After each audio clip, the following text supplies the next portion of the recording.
هيثم مع صديقه الحارث، فقال له هل تعلم يا حارث أن جارنا رجل طيب يتفقد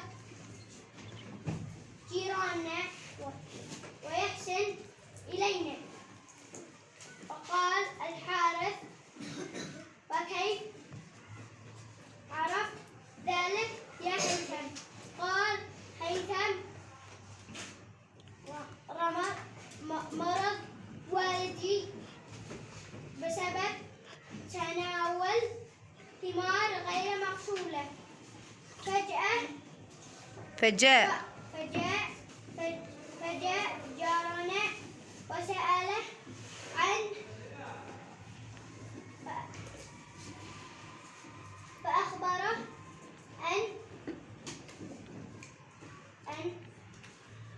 أنه مريض في المستشفى،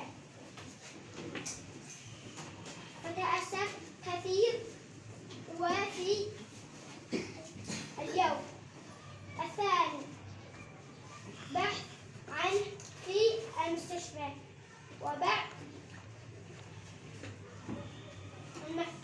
وبعد العثور عليه أعطاه هدية ثمينة. أقوى تصفيق الأسامة.